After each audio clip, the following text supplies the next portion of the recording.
राधे श्याम सभी भाइयों को। भाइयों मैं आपका वैद्य धीरज जारोटिया। भाइयों कल हमारे पास एक लड़का आया था करीब 16-17 साल का, और उस लड़के को नाइट फॉल और धात की समस्या थी और करीब 6 महीने से परेशान था। तो हमारे पास आया तो भाई वो बहुत परेशान था।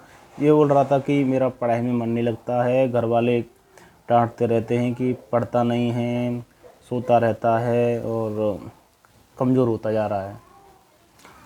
तो भैया मैं बहुत परेशान हूँ, मुझको कोई ऐसी चीज़ दे दो कि मैं बिल्कुल अच्छी तरह से ठीक हो जाऊँ। तो उस भाई से हमने पूछा कि भाई आप ये प्रॉब्लम कैसे आई, आपने ज़्यादा गलत खान पीन तो नहीं किया, हस्तमैथुन तो नहीं किया, पोर्नोग्राफी तो नहीं की, वीडियो वगैरह ये पोर्न वगैरह देखी तो नहीं है ज़्यादा। तो उस भाई ने मतलब ये सारे काम किए, करीब 2-2.5 साल से कम हस्तमैथुन किया है। और गलत खान पीन तो उसने बचपन से किया था। क्यों बोल रहा था कि मतलब हम स्कूल जाते थे तो कि माता जी भी कभी चाउमीन देती थी, कभी मैकरोनी, कभी पास्ता, ठीक है, ऐसी गंदी चीज़ें। और हम ऐसे लंच होता था तो पेटी बर्गर ऐसी चीज़ों को खाते थे कैंटीन में। तो देखो सबसे सर्वप्रथम श्रेणी में होता है जो इन चीज़ों के सबसे मुख्य कारण होता है आपकी गंदी डाइट, आपका आहार।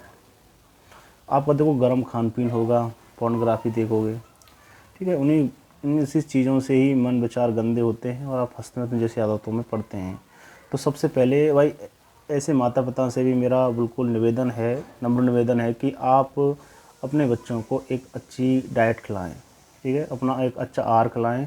चाय ना पिलाएं, मैकरोनी ना खिलाएं, पास्ता ना खिलाएं, एक अच्छी डाइट दें। उनको ड्राई फ्रूट्स खिलाएं, रात को खिला दिए, सुबह उनको खिला दिए, ठीक है। एक अच्छा शुद्ध सात्विक अपना खाना पीना शुद्ध हो, कोई दिक्कत नहीं है, अपनी रोटी हो और अपनी सब्जियां हों, इन चीज़ों को खिलाएं। और इसके करीब गंदी कचौड़ी, समोसा, बर्गर, इन चीज़ों से दूर रखें। क्योंकि पढ़ाई तो आप करा दोगे, लेकिन आप आगे चल कर आपके बच्चे को ऐसी कोई प्रॉब्लम आई तो फिर ना वो आप ढंग से पढ़ाई कर पाएगा। और बहुत से लोग तो इन टेंशनों में ये परेशानी बढ़ती जाती है, स्ट्रेस ले लेकर उससे तो आत्महत्या कर लेते हैं, घर वालों को बताते नहीं हैं और आत्महत्या कर लेते हैं। तो देखो उस भाई को हमने 2 चीज़ बताई, देखो भाई कोई दिक्कत नहीं है, आपके पास काफ़ी समय है, आप बिल्कुल ठीक हो जाओगे और कोई टेंशन लेने की बात नहीं है, आप बिना दवाई के भी ठीक हो जाओगे। तो देखो ऐसे जो भी हमारे भाई परेशान हैं, 16-17 साल की एज में मतलब ये दिक्कत आ रही है, मतलब इरेक्शन की दिक्कत इतनी नहीं होती है 16-17 साल की एज में। हाँ, वीर्य पतला हो जाता है हस्तमैथुन के कारण और इन गलत खान पीन के कारण, ठीक है, दिल और दिमाग कमज़ोर हो जाता है, इरेक्शन आता है, ठीक है, बहुत तेज़ी से इरेक्शन आता है, लेकिन वीर्य पतला हो जाता है। और नाइट फेल की मतलब हफ्ते में 1-2 बार नाइट फेल हो जाता है और हस्तमैथुन की गंदी आदत लग जाती है। तो सबसे पहले उस आदत को छोड़ें, ठीक है, ब्रह्मचर्य से रहें और अपना दोनों टाइम वर्कआउट करें, दोनों टाइम नहीं तो एक टाइम अपना वर्कआउट करें। सुबह 4-5 बजे जगें, 5 बजे जगें कम से कम, अपना ताम पात्र का पानी पिएं, एक सुबह खाली पेट आंवला खाएं, अपने ड्राई फ्रूट्स खाएं। उसके बाद अपना योग मेहनत वर्कआउट जो भी करना है आपको वर्कआउट करें। वर्कआउट करने के बाद एक अपना डिसिप्लिन बना लो कि हमें 2 महीने 4 महीना एक चैलेंज टाइप, ऐसे आजकल चैलेंज चल रहे हैं, कोई ब्रह्मचारी का चैलेंज कर रहा है कि ब्रह्म मुहूर्त में जग रहे हैं।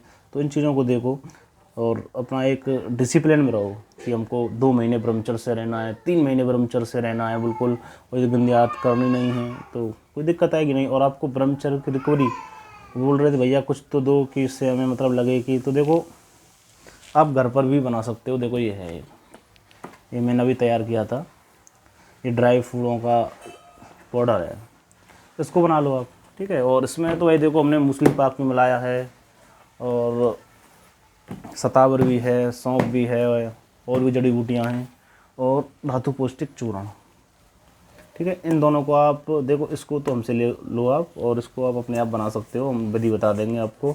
और एक बूढ़ी मैंने डाली रखी है, तो उसको डायरेक्ट मत लेना, उसमें तो 2-3 जड़ी बूटियाँ होती हैं कि उसमें काफ़ी गर्म चीज़ें होती हैं, उसको बैलेंस कर सके। तो नॉर्मल इन चीज़ों को खाओ आप, कोई आपको बसम नहीं खानी है, कोई आपको डॉक्टरों की लाइन में नहीं लगना है कि पर्चा लगाना है भैया दिक्कत आ रही है, परेशानी, कोई दिक्कत नहीं है भाई, और दिक्कत बढ़ जाएंगी आपको अगर तुम जगह जगह डोलोगे तो, ठीक है। कहीं घूमने की ज़रूरत नहीं है, आप अपना पहले ब्रह्मचर्य की रिकवरी करो, ब्रह्मचर्य से रहो, अच्छा खाओ, ठीक है, अपना मेहनत करो और अपना जो आप स्टडी करते हो स्टडी करो, और भाई कोई प्रॉब्लम नहीं आएगी। और कहीं भी घूमने की ज़रूरत नहीं है, किसी वैद्य के पास मत जाओ, किसी डॉक्टर के पास मत जाओ, क्योंकि बहुत से पैसे कमाने के लिए बैठे हैं और आपके माइंड को और ख़राब कर देंगे कि प्रॉब्लम और बढ़ेंगी और दिक्कत आएंगी और आगे चल के इरेक्टाइल डिसफंक्शन हो सकता है, ठीक है, लिंग नहीं खड़ा होगा और नपुंसकता आ जाएगी। तो इन चीज़ों से बहुत से लोग बका देते हैं, बोल देते हैं, तो और स्ट्रेस लेता है बंदा। तो बिल्कुल टेंशन लेने की बात नहीं है, आप खुद ठीक होंगे, क्योंकि भाई जड़ी बूटियाँ हों, भस्में हों, या आयुर्वेदिक हो या एलोपैथिक हो, कोई भी हो XYZ, आप वो काम नहीं करती, आपकी बॉडी काम करती है, वो सहायता कर सकती हैं, लेकिन आप परहेज से नहीं चले तो वो दवाई भी काम नहीं करेगी।